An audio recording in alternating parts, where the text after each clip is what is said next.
Fala pessoal, para quem não me conhece, meu nome é Eric, eu sou fisioterapeuta com especialização em ortopedia e traumatologia, MBA em gestão em saúde e mais uma especialização em perícia. E por que hoje eu estou aqui, o que eu quero falar, que susto é esse que eu quero dar na geração Millennial, que é a minha, e na geração Z, com relação à saúde.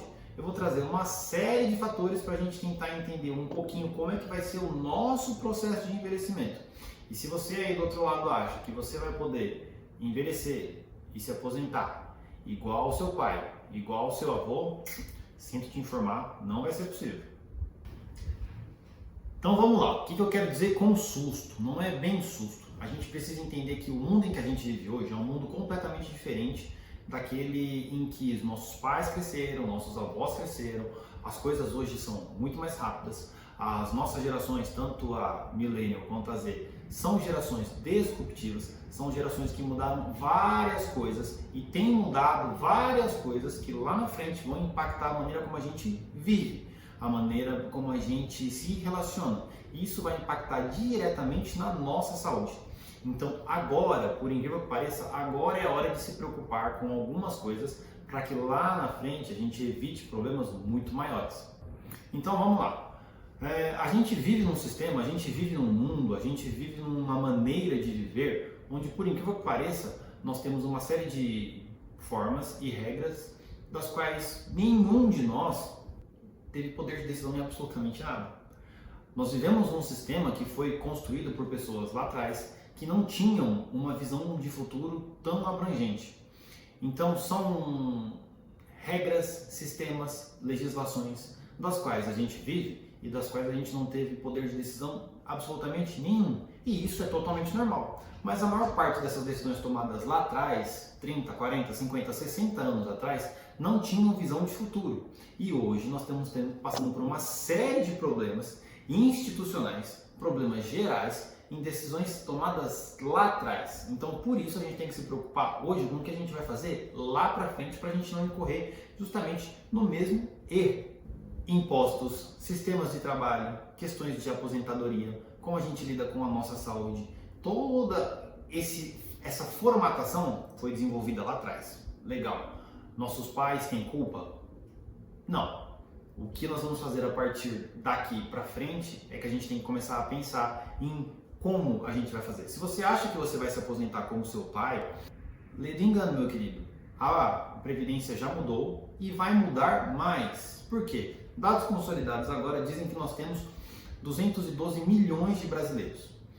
A taxa de natalidade, tanto no Brasil quanto na maior parte dos países no mundo, está diminuindo.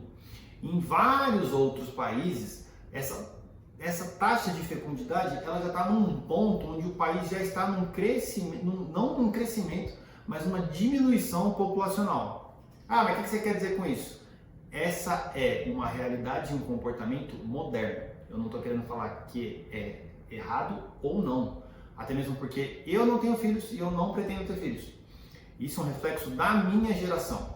A nossa geração está inserida num contexto onde não dá para sair tendo filho por aí à torta e à direito como o pessoal mais antigo teve. Por quê? As questões culturais, as questões sociais, as questões econômicas, a realidade de hoje é completamente diferente. Então não adianta querer julgar o jovem por não querer ter filhos, mas a gente tem que, nós como geração, a gente tem que pensar no impacto que isso vai causar na nossa vida lá na frente. Porque a aposentadoria, queridos, o INSS é um sistema de pirâmide, onde você hoje que está ali recolhendo a sua previdência, você não está guardando para você, você está sustentando uma pirâmide de pessoas que já cumpriram esse período de trabalho, já cumpriram o seu período de contribuição e a sua contribuição está sustentando a eles. No entanto, com a taxa de natalidade e a inversão dessa pirâmide, hoje nós temos pessoas muito mais velhas do que pessoas jovens. Nós temos hoje um bloco populacional quase que igualitário, a mesma quantidade de jovens e crianças, é a mesma quantidade de adultos que é a mesma quantidade de idosos. O que lá em 2040 vai fazer com que a maior parte da população seja a população adulta e idosa, muito mais do que os jovens. Então, quem será a força de trabalho? Quem estará trabalhando enquanto você, teoricamente, vai se aposentar? Quem, teoricamente, aquele papo de tenha filhos para cuidar de você. Quem vai estar cuidando de você daqui a 20, 30 anos dentro da realidade da nossa geração? Então é por isso que você precisa se preocupar agora com a sua saúde. Pensando em todas essas questões socioeconômicas, é agora que você precisa começar a pensar na sua alimentação. É agora que você precisa começar a pensar nas suas atividades físicas. É agora que você precisa começar a pensar na sua prevenção, em visitas regulares ao médico, para que você tenha um envelhecimento melhor. Você não pode se dar mais ao luxo de pensar que você vai cumprir determinada carga de trabalho na sua vida, você vai parar e não vai fazer mais nada, porque essa realidade é uma realidade dos mais antigos, não vai ser uma realidade nossa. Provavelmente em muito pouco tempo vai haver uma outra reforma da Previdência e o tempo de trabalho, o tempo de contribuição das pessoas continuará sendo cada vez maior com o passar dos anos. Então não pense você que em 35 anos você vai parar de trabalhar e vai se aposentar e acabou. Já existem condomínios. Olha só, a gente está saindo daquela questão de asilo, onde os familiares colocavam as pessoas lá, que novamente não é uma crítica, é uma constatação, é um fato, e nós temos que fazer um ponto com relação a isso. Mas nós estamos saindo disso e partindo para condomínios que aceitam pessoas apenas acima de 50 anos. Então, essa sociedade hoje, ela já meio que se organiza para viver num coletivo onde eles se ajustem de acordo com a realidade deles, que são pessoas mais velhas. Isso é muito inteligente e daqui para frente vai se tornar cada vez mais uma realidade. Então você aí que está na sua vida sedentária, você aí que está fumando o seu vape, você aí que está usando outro tipo de droga ilícita ou drogas lícitas, você aí que está enchendo a cara na balada, que está ali com seus 20, 30, antes da casa dos 40 anos, achando que não vai dar nada, vai sim.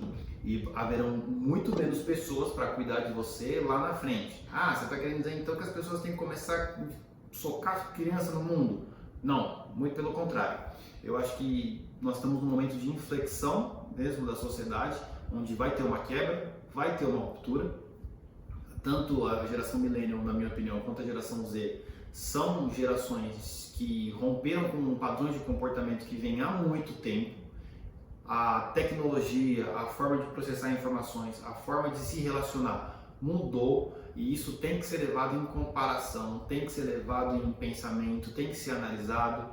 Pessoas que aí sim vão estudar psicologia, sociologia, tem que se debruçar sobre esses assuntos e essas questões têm que ser trazidas à tona, por quê?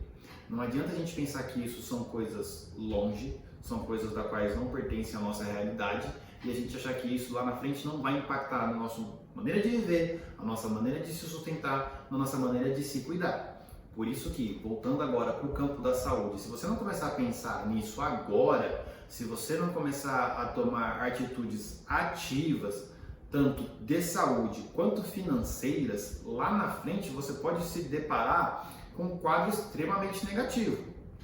Existem muitas pessoas que quando abordam essa questão populacional, pintam como se fosse uma crise, meu Deus do céu, e agora, quando, na minha opinião, são questões cíclicas na história da humanidade, onde sociedades desaparecem, sociedades se criam, povos se modificam, países se extinguem, e isso vai acontecer e isso é inevitável, porque, novamente, somos uma geração hoje que vive as consequências de decisões tomadas lá atrás. E não adianta ficar olhando para o jovem hoje como se ele fosse um ET, porque na verdade as pessoas mais velhas muitas vezes estão olhando para o seu reflexo no espelho e não estão gostando daquilo que estão vendo, que foram decisões criadas por eles. Mas isso cabe a eles, cabe a avaliação deles e daqui para frente nós temos que começar a tomar decisões inteligentes, adequadas a essa nova realidade que vão nos priorizar. Não adianta a gente querer ficar vivendo o modelo de gerações passadas, ficar vivendo através de cabeça de 40 anos lá atrás, onde quando começar a sentir dor, eu vou no médico. É bom a gente começar a mudar esse pensamento. Eu vou comer aqui e o de amanhã a gente sabe. A gordurinha do churrasco não vai fazer mal. É bom começar a pensar em como isso vai afetar a sua vida daqui a 20, 30 anos. Quando você tiver lá os seus 50 anos, como é que vai ser a sociedade onde você vai estar inserido? Quem serão as pessoas que vão estar cuidando de você? qual vai ser a disponibilidade de pessoas mais jovens para fechar esse círculo de apoio que você vai precisar. A sociedade inevitavelmente vai ficar mais velha. Então é agora que você precisa pensar em questões financeiras, como você vai alocar, aonde você vai alocar. Tem que começar a pensar em estudar sobre isso, em ter conhecimento sobre isso. Tem que ter conhecimento sobre a política, geopolítica, para onde está indo o dinheiro, de onde está vindo o dinheiro, quais são as movimentações políticas gerais, o que está acontecendo com a nossa sociedade, para onde a sociedade vai, qual é o comportamento geral da sociedade, para que você monte um panorama e entender para onde nós estamos caminhando. E isso influencia e impacta diretamente nas questões de saúde. Por quê? Porque serão diferentes lá na frente. Não vai ser da mesma maneira que é agora. Você vai ter que atuar de maneira muito mais preventiva do que reativa. Você vai ter que se permitir e se garantir estar ativo por muito mais tempo do que seus pais e seus avós. A estimativa de vida está aumentando cada vez mais e ela tem que estar alinhada com a qualidade de vida. Porque se as pessoas deixarem para ter uma boa estimativa de vida, mas com uma péssima qualidade de vida, nós teremos um problema social gigantesco daqui a alguns anos. Não é um susto, não é uma teoria de fim de mundo, é uma adequação a novos pontos, novas realidades que precisam ser revistas por cada um de nós. Se você já está aposentado, você que já está mais velho, você que é de outra geração, mais antiga, vai soar meio esquisito esse papo para você. E tudo bem, normal, a vida é cíclica, a vida caminha nessa direção, mas para gerações mais novas, as demandas, a realidade, a forma de pensar em vida, relacionamento e coletividade é completamente diferente. E não adianta a gente querer apelar com um modelo antigo, não adianta a gente querer reinventar algo requintado. Nós precisamos criar alternativas e enxergar um caminho diferente. O panorama que está sendo construído econômica, socialmente, coletivamente, o panorama de saúde que está se mostrando daqui para frente é outro. As pessoas são outras e o mundo tem mudado com muita rapidez e com muita rapidez a gente tem que se adaptar a ele. Não adianta querer trazer um histórico lá de trás, um pensamento arcaico lá de trás, soluções formatadas numa filosofia, num conhecimento, num pensamento lá de trás para questões modernas. É preciso se adaptar e se ajustar a partir de agora. Fica a dica, um abraço, até mais!